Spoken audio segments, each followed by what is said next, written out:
దేవునికి మహిమ కలుగును గాక. ఆమేన్. హల్లెలూయా. ఆ మహనీయుడు, మహోన్నతుడు, సర్వోన్నతుడు, సజీవుడు, సర్వలోకనాథుడు, సర్వమానవాళికి సత్యదేవుడు, న్యాయమైన దేవుడు, ప్రేమగల దేవుడు, ప్రపంచ ప్రజలందరి పాపాల నిమిత్తమై పరలోకం దిగి ఆకాశం దిగి స్వర్గాన్ని దిగి ఆ ఉన్నతమ లోకము, గొప్ప లోకాన్ని కాదని, పవిత్ర లోకం, పరిశుద్ధ లోకం కాదని, ఆ మహాపట్నం కాదని, గొప్ప లోకం, వజ్రాల రాజ్యం, మాణికాల రాజ్యమైన యెహోవా రాజ్యం, పరమ తండ్రి అంత గొప్ప రాజ్యం కాదని, ఆ దేవదేవుడు యేసుక్రీస్తు ప్రభువులా దిగి వచ్చిన ఆ దేవుడు మహాదేవుడైన యేసయ్య నామానికి మహిమ కలుగును గాక. ఆమె ప్రతి మనిషి కోసమైన ప్రాణం ఇచ్చుటకు సమాధి చేయబడి శిలువ మోసి శిలువలో మరణించి సమాధి మూడో దినం సజీవంగా లేచి బ్రతికి తన ఆకాశానికి మహాకాశానికి నిత్యత్వం నిత్యరాజ్యానికి వెళ్ళిన ఆ దేవుడు యెహోవా దేవుడైన పరమ తండ్రి పరిశుద్ధ దేవుడైన యేసుక్రీస్తు నామానికి మహిమ కలుగును గాక. Amen. God bless you all. I love my India. నా భారతదేశ ప్రజలందరికీ, అక్కలకు, అమ్మలకు, అయ్యలకు, పెద్దలకు, నాయకులకు, అధికారులకు, ఉన్నవారికి, లేని వారికి, ధనికులకు, ధనవంతులకు, ప్రతి మనిషికి, ప్రతి వారికి, నా ఇండియా ప్రజలందరికీ, భారతదేశ ప్రజలందరికీ, అలాగే ప్రపంచ ప్రజలందరికీ యేసుక్రీస్తు నామమున నా హృదయపూర్వక వందనాలు. నమస్తే. God bless you all. I love my India. దేవుడు నాకు ఇచ్చిన ఈ సమయాన్ని బట్టి కొద్ది నిమిషములు దేవుని వాక్యమును మనము చదువుకొని దేవుని వాక్యంలోకి వెళ్ళి దేవుని వాక్యాన్ని బోధించుకొని మన జీవితాల్ని సత్యముని తెలుసుకొని సత్య మార్గంలో మనము నడుచుదాము. దేవునికి మహిమ కలుగును గాక. ఆమేన్. దేవుని గ్రంథము, పాత నిబంధన గ్రంథము, బైబిల్ గ్రంథం, పరిశుద్ధ గ్రంథం నుండి, ధర్మశాస్త్ర గ్రంథము, పాత నిబంధన గ్రంథము, పదాజ్ఞల గ్రంథం నుండి, సామెతల గ్రంథము 21వ అధ్యాయము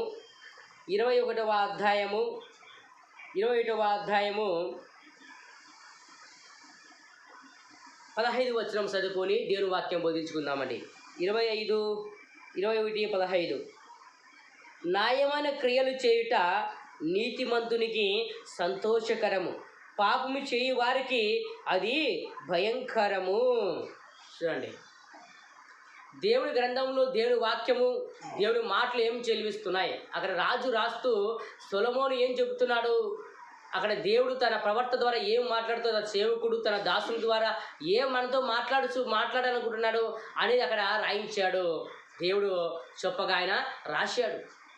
ఎందుకయ్యా రాశాడంటే మన కొరకు, మనం న్యాయమైన పరిపాలన చేయుటకు, మనం న్యాయంగా జీవించుటకు, యథార్థంగా జీవించుటకు, దేవుని నీతిని ఎత్తుటకు, దేవుని మార్గాన్ని తెలుసుకొని సత్క్రియలు చేయుటకు, దేవుని యొక్క ఆలోచన నెరవేర్చుటకు, దేవుని యొక్క సంకల్పము నెరవేర్చుటకు, ప్రజలందరికీ జ్ఞానోదయం కావాలని, ప్రజలందరూ వివేచన పొందాలని, జ్ఞానం పొందాలని, ఆ జ్ఞానం కలిగిన దేవుడు యెహోవా దేవుడు తన కుమారుడైన సొలొమోను ద్వారా, రాజు ద్వారా ఈ మాటలు మనకు తెలియజేస్తున్నాడు. దేవునికి మహిమ కలుగును గాక. ఆమేన్. హల్లెలూయా. చూడండి, న్యాయమైన క్రియలు చేయుట, న్యాయమైన క్రియలు చేయాలి అంటున్నాను అక్కడ. హల్లెలూయా. అంటే దుష్టి క్రియలు ఉన్నాయి, సైతాని క్రియలు ఉన్నాయి, చెడ్డ క్రియలు ఉన్నాయి, మూర్ఖపు క్రియలు ఉన్నాయి, అవివేకపు క్రియలు ఉన్నాయి. అవి చేయకూడదు అంటున్నాడు అక్కడ. నీతిమంతుడు న్యాయమైన క్రియలే చేస్తారంట. అంటే న్యాయమైన పరిపాలనే చేస్తాడన్నమాట. ప్రజలను కూడా ఒక తాటి మీద నడిపిస్తాడు నీతిమంతుడు. ఎందుకంటే అతను దేవుని పట్ల భయం కలిగి ఉంటాడు కాబట్టి, భక్తి కలిగి ఉంటాడు కాబట్టి, అతనికి ప్రజల్ని ఎలాగ పోషించాలో, ఎలాగ ప్రజలు లాలిపాలన చూడాలో ఆయనకు తెలుసు. ఎవరి కష్టము ఎవరో తెలుసు నీతిమంతునికి. హల్లెలూయా. అతను పాపానికి దాసుడు కాదు కాబట్టి, ఆ పాపపు ఆలోచన లేకుండా, ఆయన మూర్ఖపు ఆలోచన లేకుండా, అవివేకంతోనో అజ్ఞానంతోనో పరిపాలన చేయడం అన్నమాట. అంటే మంచి పరిపాలన చేస్తాడు అతను. అందుకే నీతిమంతుడు కాబట్టి నీతి క్రియలను జరిగిస్తూ ఉంటాడు భూమి మీద. రాజులైనా, అధికారులైనా, ప్రధానులైనా, న్యాయాధిపతులైనా, సేవకులైనా, బోధకులైనా, ఏమండి, ముఖ్యమంత్రులైనా, ప్రధానమంత్రులైనా, గొప్పవారైనా, ధనవంతులైనా, ఐశ్వర్యవంతులైనా, ఉన్నవారు లేనివారు ఎవరైనా కూడా నీతిమంతుడైతే ఏం చేస్తాడు? నీతి క్రియలే చేస్తాడు. హల్లెలూయా. అవినీతిమంతుడైతే ఏం చేస్తాడు? ప్రజల్ని అవినీతిలోనే నడిపిస్తాడు, ప్రజల్ని చెడ్డ మార్గంలో తీసుకెళ్తాడు, ప్రజల్ని అవివేక మార్గంలో తీసుకెళ్తాడు. ప్రజల్ని అజ్ఞానంలో ముంచేస్తాడు. ప్రజలకు ఇచ్చిన మాటలను తోసివేస్తాడు. ప్రజలకు ఇచ్చిన ఆజ్ఞలను వ్యర్థపరుస్తాడు. ప్రజలకు ఇచ్చిన మాటను నెరవేర్చాడు, కొనసాగించాడు, వాటిని పట్టించుకోడు. ఎవరు? పాపము చేయవాడు. అదే నీతిమంతుడు అయితే నీతి క్రియలు జరిగిస్తూనే ఉంటాడన్నమాట. ఎందుకంటే అతనికి భయం ఉండదు. అతనికి తెలుసు అన్నమాట, నేను నీతిమంతుని కాబట్టి నీ నీతి క్రియలు నేను కూడా ప్రజలకు జరిగించాలనే ఒక తలంపు కలిగి, ఆశ కలిగి, ఆలోచన కలిగి, ఒక సంకల్పం కలిగి అతను దేవుడి యొక్క పరిపాలన, దేవుడిచ్చే పరిపాలన అతను చేస్తూ ఉంటాడు. ఆయన లైఫ్లో ఆయన కొనసాగిపోతుంటారు. అది అమ్మాయిలైనా అబ్బాయిలైనా ఎవరైనా కావచ్చు, నీతి క్రియలు జరిగిస్తారంట. న్యాయమైన క్రియలు. ఏం క్రియలంట? న్యాయమైనవే, అపవిత్రమైనవి కాదు, చెడ్డవి కాదు. ఏమండి? న్యాయమైన క్రియలు, పరిశుద్ధమైన క్రియలు, నీతి క్రియలు నీతిమంతుడు చేస్తాడంట. అది పాప అయితే న్యాయమైన క్రియలు చేయుట నీతిమంతుడికి సంతోషం అంట, ఎంతో ఆనందం అంట. చేయాలా, ఏదో ఒకటి చేయాలా, ధర్మకార్యాలు చేయాలా, పుణ్యకార్యాలు చేయాలా, అనాథలకి ఇల్లా, లేనివాళ్ళకి ఇల్లని, దేవుని ప్రేమను పొందుకోవాలా, పరలోక రాజ్యాన్ని పొందుకోవాలి, నిత్య జీవాన్ని పొందుకోవాలా, స్వర్గాన్ని పొందుకోవాలని ఎంతో తపనపడి ఆ వ్యక్తి చేస్తూ ఉంటాడు అన్నమాట పరిపాలన. లేని వాళ్ళకి అన్నం పెట్టాలా, వస్త్రాలు లేని వస్త్రాలు ఇల్లా, ఏమండి 5,000 ఇల్లా, 10,000 ఇల్లా, వాళ్ళకి అన్నదానం చేయాలా, రోగుల్ని స్వస్థపరచాలా, రోగుల కోసము ప్రార్థన చేయాలి, రోగుల కోసం ఎంతోమంది త్యాగం చేయాలా, వాళ్ళకి హాస్పిటల్ కట్టించాలా, వాళ్ళని బహుగా రోగుల్ని సాకల్లా ఒక ఆశ కలిగి ఉంటాడు నీతిమంతుడు. అదే పాపపు ఆలోచన కలిగిన వాళ్ళు ఏం చేస్తారండి? వాళ్ళ కుటుంబానికి వాళ్ళు సాకునికే సరిపోతుంటుంది అన్నమాట. ఏ వాళ్ళకి పెట్టడు అంటున్నాడు ఇక్కడ. అదే వాక్యం అంటుంది ఇక్కడ. అదే దేవుని గ్రంథం, జీవగల దేవుని గ్రంథం, బైబిల్ గ్రంథంలో, సామెతల గ్రంథంలో సొలొమోను చెప్తూ, ఒక రాజు చెప్తున్నాడు మాటను. దేవుడు చెప్తే ఇలా చొప్పునైనా చెప్తే ఆయన చెప్పి మనకు ఇట్లా రాయి చూపిస్తున్నాడు అన్నమాట. ఇలాంటి క్రియలు కలిగిన వాళ్ళు ఉన్నారు, ఇలాంటి దుష్ట క్రియలు కలిగిన వాళ్ళు ఉన్నారు, మంచి క్రియలు కలిగిన వాళ్ళు కూడా ఉన్నారని అర్థం అప్పటికి. హల్లెలూయా. చూడండి, న్యాయమైన క్రియలంట, అంటే అన్యాయమైనవి కాదు. అన్యాయం చేత డబ్బు సంపాదించుకోడు నీతిమంతుడు. ఎవరినో మోసగించి, ఎవరినో కొట్టి, ఎవరినో నాశనం చేసి వాళ్ళ కుటుంబాన్ని లోపరుచుకొని వాళ్ళని ఇదాలుగా కష్టాలు పెట్టి, బాధలు పెట్టి, హింసలు భూమి మీద హింసలు జరిగాడు నీతిమంతుడు. పాపులైన ప్రజలే జరిగిస్తారు, కానీ నీతిమంతుడు జరిగిరంట. న్యాయమనేది జరిగిస్తాడంట నీతిమంతుడు. నీతిమంతురాలు న్యాయమనేది జరిగిస్తాడంట. దాన్ని మళ్ళీ పక్కన పోరంట, వాళ్ళు పక్క వెళ్ళిపోరంట. న్యాయమైందే చేస్తూ ఉంటారంట వాళ్ళ లైఫ్లో, వాళ్ళ జీవితంలో వాళ్ళు. హల్లెలూయా. న్యాయమైన వాణిగా జీవిస్తూ ఉంటాడంట. తన బతుకు దినములనియో మాట ఇస్తే తప్పడమంట నీతిమంతుడు. క్రియలు, న్యాయమైన క్రియలు జరిగించేవాడు నీతిమంతుడు. మాట ఇస్తే తప్పడు. అది ఏ అధికారైనా, ఏ నాయకుడైనా, ఏ ప్రజలైనా, ఎవరైనా కూడా న్యాయం. ఇప్పుడు చూడండి, మన యూట్యూబ్ ద్వారా ఎన్నో గొప్ప క్రియలు చేస్తూ ఉంటారు ప్రజలు. ఎంతో మంచి పనులు చేస్తున్నారు. నిజమే కదా? ఎందుకు? వాళ్ళ నీతిని కనపరుస్తున్నారు, వాళ్ళ నిజాయితీలను కనపరుస్తున్నారు, వాళ్ళ న్యాయమైన క్రియలను వాళ్ళు ప్రజలకు తెలియజేసి క్రియ చేస్తున్నారు, మంచి పనులు చేస్తున్నారు, గొప్ప పనులు, ప్రేమగల పనులు, దయగల పనులు చేస్తున్నారు, శ్రేష్ఠుని పనులు వాళ్ళు చేస్తున్నారు. ఎంతో దేవుడు మెచ్చుదగినవి, కోరదగిన వాళ్ళు చేస్తున్నారు. సొలొమోను అదే చేసినాడు. సొలొమోను కూడా అలాంటి గొప్ప క్రియలు ఆయన చేశాడు. అలాంటి క్రియలు కూడా మీరు కూడా చేయాలని చెప్పేసి ఆయన ఇక రాస్తున్నాడు దేవుడు చెప్పింటే. హల్లెలూయా. సొలొమోను కూడా గొప్ప గొప్ప క్రియలు, మంచి శ్రేష్టమైన క్రియలు చేశాడు. అందుకని నీతిమంతుడిగా తీర్చబడ్డాడు.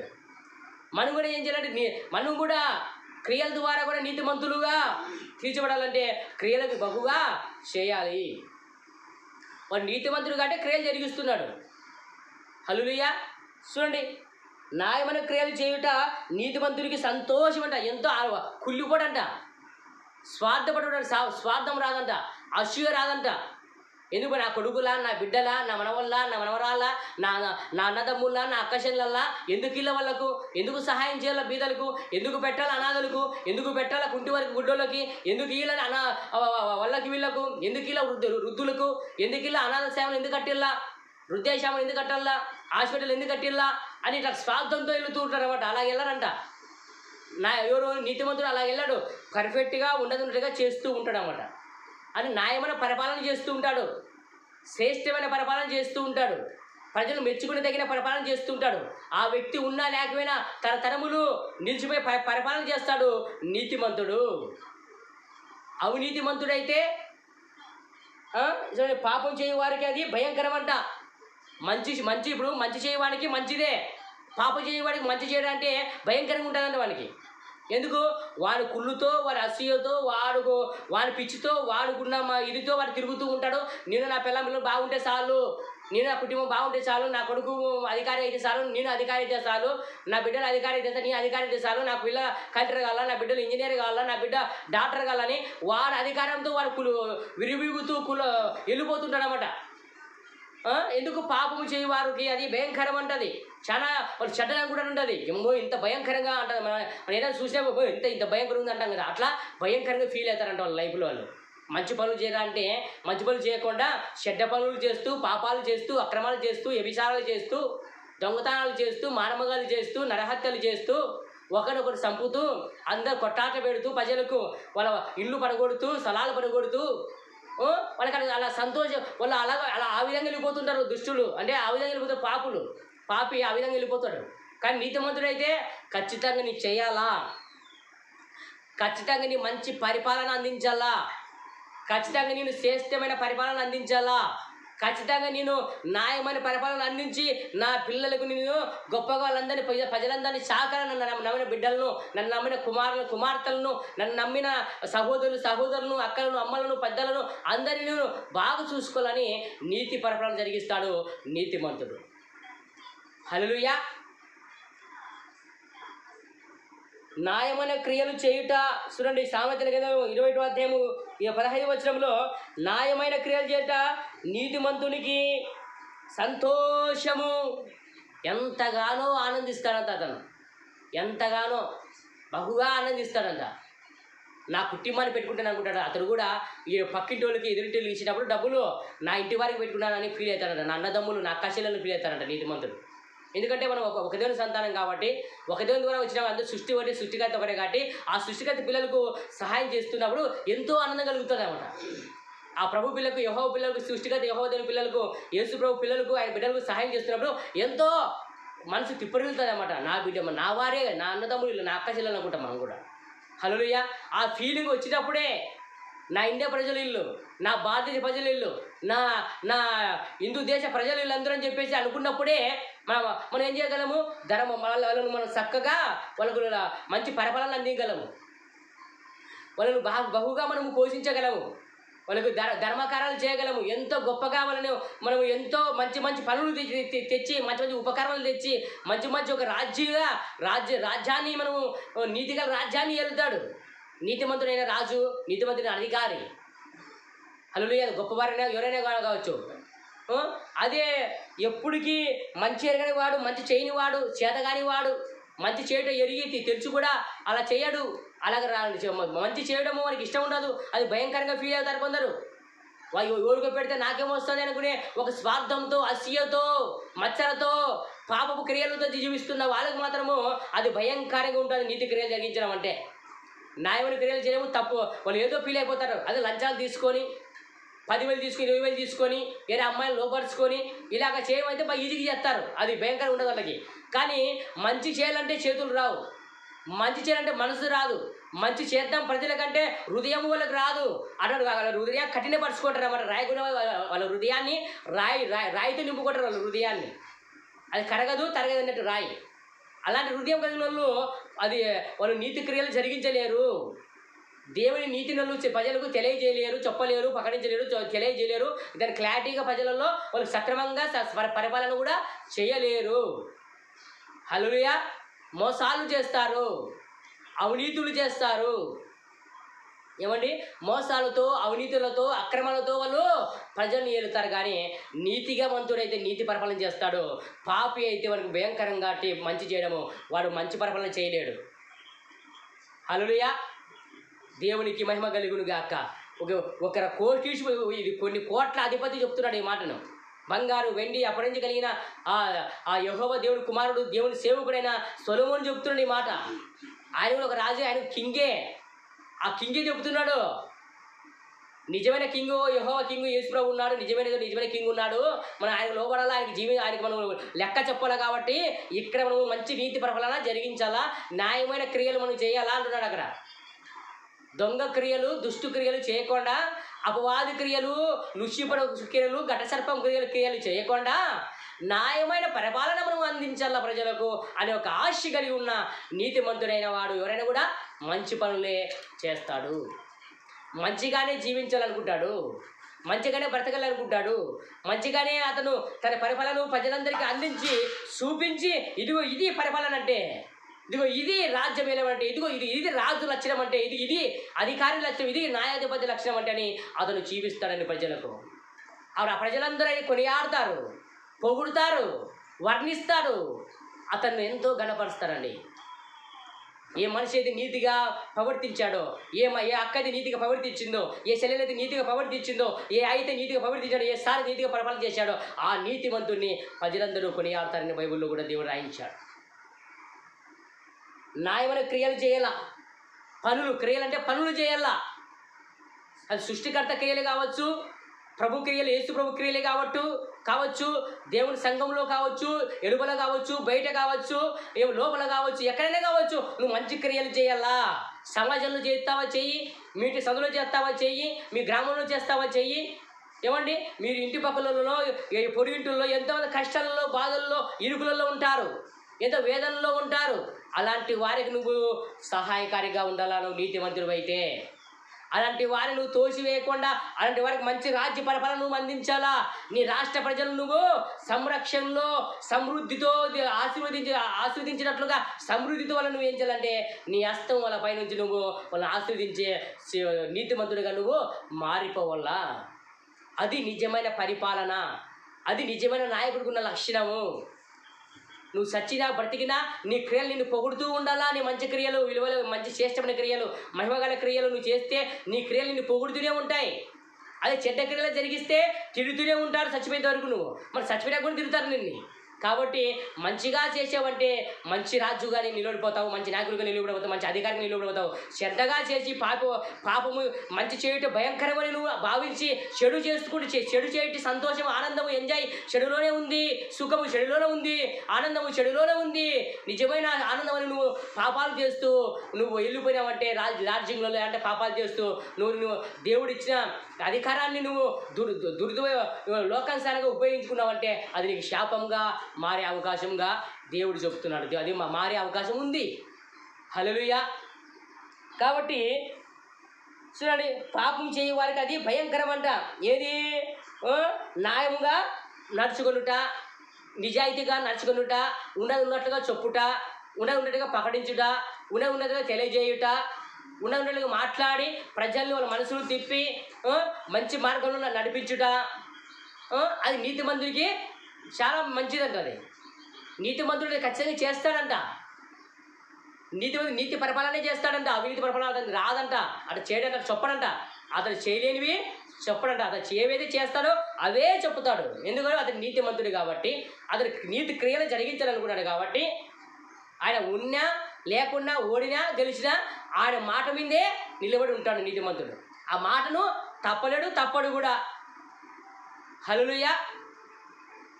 అదే ఇక్కడ చెప్తున్నాను అన్నమాట. రాజు ఇదంతా రాజుల గ్రంథం, అది ఇదంతా వస్తుంది కాబట్టి ఇక్కడ రాజు సొలొమోను రాజు అయినా. అందుకే ఇది రాజుల యొక్క వాక్యం ఇదంతా. హల్లెలూయా. రాజుల గురించిన వాక్యం ఇది. అంటే ప్రజలకి అందరికీ వర్తిస్తుందండి ఇది. నీతిగా ఉండాలనుకునే వారు ప్రతి ఒక్కరికి నీ నీతిగా జీవించాలా, నీతిగా బతకాలా, నీతిగా నేను ఉండాలనుకుంటున్నాను, నేను నిజంగా దేవుడికి నిజమైన కుమారుడిగా జీవించాలనుకుంటున్నాను, దేవుడు ఇచ్చిన పరిపాలనను ప్రజలకు సమృద్ధిగా నేను అందించాలనుకుంటున్నాను, నేను న్యాయమైన పరిపాలన చేస్తానంటే ఎవరైనా నన్ను న్యాయమైన పరిపాలన చేయొచ్చు అండి. ప్రతి మనిషి న్యాయమైన పరిపాలన చేయొచ్చు. ఆల్రెడీ చేస్తున్నారు కొందరు చేసి ఆల్రెడీ ఒక గొప్ప పరిపాలన చేసి ఒకరు దిగిపోయారు. హల్లెలూయా. అలాగా మనం కూడా ఏం చేయాలంటే నీతి న్యాయములను విడిచిపెట్టకూడదు, వాటిని వదిలిపెట్టకూడదు, వాటిని వెంబడించాలా, వాటిని చెయ్యాలా, వాటిని కొనసాగించాలా. నువ్వు నీ పిల్లలు కూడా వాటిని చేయాలా, నీతి పరిపాలన చేయాలా, న్యాయమైన క్రియలు చేయాలా, న్యాయమైన పనులు చేయాలా, న్యాయమైన ప్రతి పని నువ్వు చేయాలా. ఏదైతే న్యాయమైనగా ఉందో ఆ న్యాయమైన పని నువ్వు విడిచిపెట్టకూడదు, దాన్ని వదలకుండా చేస్తావు. నీతిమంతుడు ఖచ్చితంగా చేస్తాడు. పాపులైతే, పాపముతో ఉన్నవాడైతే వాటిని చేయడు. వాడి సొంత ఆశల కోసము శరీర ఆశలు వాడు తిరుగుతూ ఉంటాడు. వాళ్ళ ఫ్యామిలీకి కోట్లు సంపాదించడానికి, లేదా వాడి సైడ్ ఉన్న వాళ్ళకి లక్షల కోట్లు సంపాదించి పెట్టడానికి వారి ప్రజల కోసం వాడు తిప్పలు పడుతుంటాడు. కానీ బయట ప్రజలను, బయట వాళ్ళని ఎవరు పట్టించుకోరు అటటోడు. కానీ నీతిమంతుడైతే ఖచ్చితంగా పట్టించుకుంటాడు, ఖచ్చితంగా రాజ్య పరిపాలన అందిస్తాడు, ప్రజలలో కింగుగా నిలబడిపోతాడు శిరసాయిగా. హల్లెలూయా, దేవునికి మహిమ కలుగును గాక. ఆమేన్. కాబట్టి న్యాయమైన క్రియలు చేయుట నీతిమంతుడికి సంతోషం అంటున్నాడు. ఆయన నీతిమంతుడుగా సంతోషంగా ఆనందంగా ఎంతో నాకు పిల్లలు అనుకొని ఆయన ఎంతో ప్రజలందరికీ తన పిల్లలకి ఎలా పెట్టుకున్నాడు. అలాగనే ఆయన రాజు కూడా, సొలొమోను కూడా ఎంతో మందికి ధర్మకార్యాలు, పుణ్యకార్యాలు చేసి ఆయన మంచి పనులు చేస్తూ దేవుని నీతిని, దేవుని రాజ్యాన్ని ఎదుగుతాను ముందుకు కొనసాగిపోయాడు. అలాగనే నువ్వు బతకాలనుకుంటే, నువ్వు జీవించాలనుకుంటే, నువ్వు అలా జీవించాలని బైబిల్ చెప్తుంది. నువ్వు అలా బతుకుతే నువ్వు దండురాలు, అక్కలారా, అమ్మలారా, నాయకులారా, అధికారులారా. కాబట్టి నువ్వు కూడా అటువంటి పరిపాలన అందించాలా, అటువంటి రాజ్య పరిపాలన అందించాలా.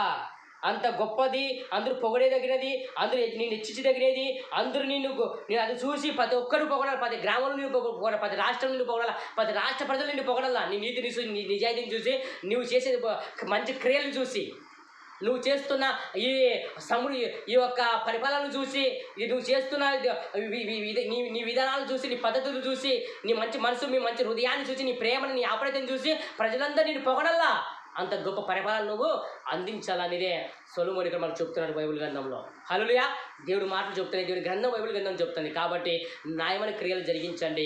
నీతిమంతుడు అయితే న్యాయమైన క్రియలు చేస్తారు. నీతిమంతులారా న్యాయమైన క్రియలు జరిగించండి. పాపులారా మీరు న్యాయమైన క్రియలు జరిగించండి. ప్రజలందరూ, మనమందరము చూడండి, పాపం చేయ వారికి అది భయంకరం అంట. కానీ కాబట్టి పాపం చేస్తున్నావు, నీకు భయంకరంగా ఉంటుంది. వ్యభిచారం చేసే వాళ్ళకి భయంకరంగా ఉంటుంది నీతి క్రియలు జరిగించుట. అక్రమాలు చేసే వారికి భయంకరం నీతి క్రియలు జరిగించుట. ఏమండి, దొంగతనం చేసేవారికి భయంకరంగా ఉంటుంది నీతి పనులు జరిగించుట. అంటే పాపి చేసేవారికి భయంకరంగా ఉంటుంది. కానీ పవిత్రుడనే వానికి, శ్రేష్టమైన వానికి, అంటే మంచోనికి, మంచి క్రియలు కలిగిన వానికి, మంచి నాయకుడికి అది నీతి పరిపాలన చేయటం ఎంతో సంతోషకరం అంట. చూడండి, న్యాయమైన క్రియలు చేయటం నీతిమంతునికి సంతోషం అంట. ఎంతో సంతోషిస్తాడు. తన హృదయంలో, తన ఆత్మలో, తన హృదయంలో, తన దేహంలో ఎంతో సంతోషిస్తాడు నీతిమంతుడు. తన కుటుంబం సంతోషిస్తుంది, తల్లి సంతోషిస్తాడు, తల్లిదండ్రులు సంతోషిస్తాడు, పిల్లలు, అక్క జిల్లాలు అందరూ సంతోషిస్తారు. నా కుమారుడు, నా కుమార్తె గొప్పగా పరిపాలన చేశాడు, నా కుమారుడు ఎంతో న్యాయమైన పరిపాలన చేశాడు, నా కుమార్తె ఎంతో శ్రేష్టమైన పరిపాలన చేసిందని, నా కుమారుడు ఎంతో ప్రజలలో నిలిచిపోయాడు, ప్రజలలో ప్రతి వారు నా కుమారుడు పొగుడుతున్నారు, వర్ణిస్తున్నారు, కొనియాడుతున్నారని తల్లిగా, తండ్రిగా వాళ్ళు ఎంతో సంతోషిస్తారు. నువ్వు చేసిన ధర్మకార్యాలు, పుణ్యకార్యాలు బట్టి, నువ్వు జరిగించిన శ్రేష్టమైన క్రియలను బట్టి, నువ్వు జరిగించిన గొప్ప నువ్వు యథార్థంగా నువ్వు చేసిన సేవను బట్టి, నువ్వు ఏదైతే బతికిన బతుకును బట్టి, నీ బతుకు స్టైల్ని బట్టి వాళ్ళు కూడా నేను ప్రజలు పొగుడుతుంటే నీ పిల్లలు కూడా సంతోషిస్తారు, నీ అన్నదమ్ములు, అక్కజల్లు కూడా సంతోషిస్తారు, నీ బంధువులు సంతోషిస్తాడు. ముఖ్యంగా సృష్టికర్త ప్రభు యెహోవా, యేసుక్రీస్తు ప్రభు, యెహోవా దేవుడైన యేసయ్య, ఆ నిజమైన ప్రభు కూడా సంతోషిస్తాడండి. కాబట్టి ఏ అధికారి అయినా పర్లేదు, న్యాయంగా నడుచుకో, న్యాయంగా చెప్పు, న్యాయంగా చెయ్యి, న్యాయంగా ఉన్నట్టుగా ప్రజలకి ఏదైతే నువ్వు తెలియజేసావో అన్నీ సమృద్ధిని వాళ్ళకి ఇస్తూ వాళ్ళకి న్యాయం పరిపాలన అందించినావంటే నువ్వు నిజంగా నీతిమంతుల లెక్కలో ఉంటావు. లేదంటే పాపం చేయ వారికి అది భయంకరంగా పాపము లెక్కలో ఉంటావా, నీతిమంతుల లెక్కలో ఉంటారు? ఆలోచించండి. పాపము లెక్కలో ఉంటే, పాపపు లెక్కలో ఉంటే నీ క్రియలు బట్టి నువ్వు నిత్య అగ్ని నరకానికి వెళ్ళవలసి వస్తుంది. అక్కడ నీ అగ్గి ఆగు, పురుగు సావడు, నువ్వు స్పర్ధాలకు వెళ్ళిపోతావు, భూమి కింద పాతాళం అగ్నిగుండం ఉంది, అక్కడ వెళ్ళిపోతావు, నరకానికి, గురవ నరకానికి వెళ్ళిపోతావు. అదే నీతిమంతుడు పోయి మంచి క్రియలు, న్యాయమైన క్రియలు, దేవునికి ఇష్టమైన క్రియలు చేస్తావా, నాయకర్తవా, నువ్వు లాయరువా, న్యాయంగా ప్రవర్తించు. నువ్వు ఏ పని చేస్తున్నావో ఆ పని, ఆ వృత్తికి న్యాయం చేయి. నువ్వు డాక్టర్ వృత్తికి న్యాయం చేయి, నువ్వు కలెక్టర్ వృత్తికి న్యాయం చేయి, నువ్వు సీఎం వృత్తికి న్యాయం చేయి, నువ్వు పిఎం వృత్తికి న్యాయం చేయి, నువ్వు ఎమ్మెల్యే వృత్తికి న్యాయం చేయి, నువ్వు మంత్రి వృత్తికి న్యాయం చేయి, నువ్వు ఎంపీ వృత్తికి న్యాయం చేయి. నువ్వు ఎంత గొప్ప అధికారమైనా, చిన్న అధికారమైనా, ఎవరైనా కూడా మీ టీచర్ వృత్తికి న్యాయం చేయండి. న్యాయం చేయకుండా, న్యాయమైన క్రియలు జరిగించకుండా, చెడ్డ క్రియలు చేసి మీరు లంచాలు తీసుకొని మీరు ప్రజల్ని మోసగిస్తే ఇదిగో అది మీకు మంచిది కాదు. అది మీకు చెడ్డగా మారిపోయి మీ ఆత్మలకు అది నిత్యాగ్ని నరకానికి మీరు కారకులు అవుతారు. కాబట్టి ఆ కారకులు కాకుండా పాపపు లెక్కలు లేకుండా, పాపములు లెక్కలు లేకుండా పరిశుద్ధమైన నీతిమంతులైన లెక్కలు మీరు ఉండండి. సొలొమోను అలాగే నీతిమంతుల లెక్కలు, మనమందరం నీతిమంతుల లెక్కలో ఉంటే ఆ లెక్క మనకి నిత్య జీవాన్ని, స్వర్గాన్ని, పరలోక రాజ్యాన్ని ఇస్తుంది. ఆ మహాపట్టణం గొప్ప పట్టణం ఇస్తుంది. స్వర్గంలో మన యెహోవా తండ్రి వద్ద, సృష్టికర్త ప్రభు వద్ద, యేసయ్య వద్ద మనం జీవించు, ఇగురు తరతరాలు జీవిస్తూ సంతోషంగా, ఆనందంగా జీవిస్తాం. కాబట్టి పాపం చేయ వారికి అది భయంకరం అంటున్నాడు. కానీ న్యాయమైన చూడండి సామెతల 20వ అధ్యాయంలో ముగించుకుందాము. సామెతల 20వ అధ్యాయము 15వ వచనంలో న్యాయమైన క్రియలు చేయుట నీతిమంతునికి సంతోషము. అదే పాపం చేయ వారికి అది భయంకరంగా ఫీల్ అవుతాడంట వాడు పాపం చేయవాడు. ఎందుకంటే వాడి జన్మలో అటు పాపాలు అటు మంచి క్రియలు మంచి పనులు చేయకుండా వాడు జీవిస్తూ ఉంటాడు కాబట్టి వాడు అతనిలో ఏ మంచిగా ఉన్నది కాబట్టి వాడికి భయంకరంగా కనిపిస్తుంది. కానీ మంచివాడు, సౌమ్యుడు, సాత్వికుడు, లేదా తగ్గింపు కలిగినోడు, నిరీక్ష కలిగినోడు, భయం కలిగినోడు, ఏమండి భయభక్తులు యెహోవా యందు భయభక్తి కలిగినోడు, యేసుప్రభు భయం కలిగినోడు మంచి నీతి పరిపాలన చేస్తాడు ఆ రాజు, ఆ నాయకుడు, అధికారి. కరెక్ట్గా న్యాయమైన క్రియలు జరిగిస్తాడు. కాబట్టి అటువంటి మన న్యాయమైన క్రియలు జరిగిస్తూ మనం ముందుకు పోదాము. ముందుకు పోయి మన ప్రభువుగా ఆరాధిస్తూ దేవునిగా ఆరాధిద్దాము. ఇది ఈ వాక్యం వింటున్న సహోదరులారా, మీరు కూడా న్యాయమైన ప్రవర్తన కలిగి జీవించండి. న్యాయంగా జీవించండి. అన్యాయంగా పాపము చేయు అది భయంకరంగా అనుకోద్దండి. మంచి చేయటం భయంకరం అనుకోద్దండి. అది మంచిదని శ్రేష్టమైనది. అది నీకు దాన్ని బట్టి ప్రతిఫలం ఉంటుంది పరలోక రాజ్యంలో. కాబట్టి మీరు ఆలోచించండి, అర్థం చేసుకోండి. న్యాయమైన క్రియలు జరిగించండి. అది నీతిమంతుడికి అలంకారము, అది శ్రేష్టము, అదే మంచిది, అదే దేవుడి మెచ్చదగినది, అదే దేవుడు కోరుకునేది, అదే నీ నుండి దేవుడు ఆశిస్తుంది. కాబట్టి నీతి ప్రకటన చేస్తూ నీతి రాజ్యాన్ని స్థాపిస్తూ మనం ఈ లోకం ముందు మంచిగా బతికి మనం చచ్చిపోయిన పరలోకం ముందు మనం అందరం కలుసుకుందాము గాక. ఆమె God bless you all. I love my India. దేవుడు ప్రతి ఒక్కరిని మనం దీవించి ఆశీర్వదించును గాక. ఆమె తోడైన వాక్యం దేవుడు దీవించును గాక. ఆమేన్. దేవుణ్ణి స్తుతించుడే ఎల్లప్పుడు, దేవుణ్ణి స్తుతించుడే